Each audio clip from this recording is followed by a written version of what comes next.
75% ľudí ide do vyjednávania s tým, že si myslia, že sú menej. Ja si myslím, že vyjednávanie je ďalšia veľká vec v biznise. Vyjednávate stále s dodávateľom, odberateľom, podriadeným, nadriadeným. Mnohokrát ide vyjednávať človek sám. Keď počujem, že rozprávame o tom, že vyjednáme v tímoch, tak si už poviem, wow, to sme už celkom akože dobre. Je až prekvapujúce, ako biznis mohol doteraz fungovať bez toho, aby vedel systematicky zlepšovať tie zručnosti. Hej, že to je viac menej pokus omyl. Milan, koľko to vyjde takú firmu? Koľko je tých omylov? Koľko to stojí tú firmu? Veľa, akože naozaj, ak by som to mal dobre, no. vyčísliť, tak to sú veľké peniaze, pretože každé jedno úspešné alebo neúspešné vyjednávanie robí rozdiel na tzv.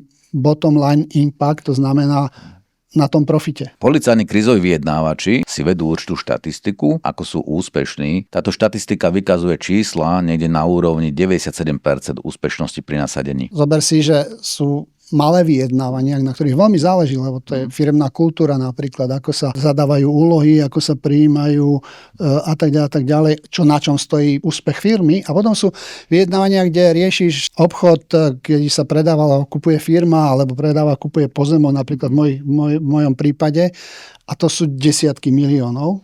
Tam naozaj, ak máš tú techniku dobre zvládnutú, tak tu sa kľudne môžeme baviť, že o miliónoch. Rýchle áno, rýchle nie vo vyjednávaní, rýchle odpovede, ktoré v škole sú inak dobre hodnotené, lebo veď kto mi prvý povie, koľko je 664 krát 726, ten dostane jednotku a vystrelí ruka malého Janka a ten povie 28 636, Janko nie je zlé, ďalší a veľa ľudí ide na náhodu, na rýchlosť. Toto sú všetko veci, ktoré jednoducho si myslím, že v tom biznise sa výrazne podceňujú. 16. mája 2026 v hoteli Premium Bratislava vás pozývame na tréning Milan Murcko spoločne so mňou, tréning exekutívneho vyjednávania. Milan, prečo by mali ľudia prísť na tento tréning? Chceme ukázať, že samozrejme môžete pokračovať vo vyjednávaní tak, ako ste to robili doteraz, ale dá sa to robiť na oveľa lepšej úrovni, s oveľa lepšími výsledkami, aké ste zaznamenali doteraz.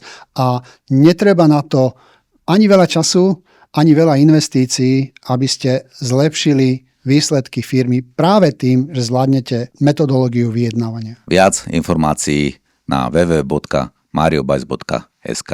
Tešíme sa.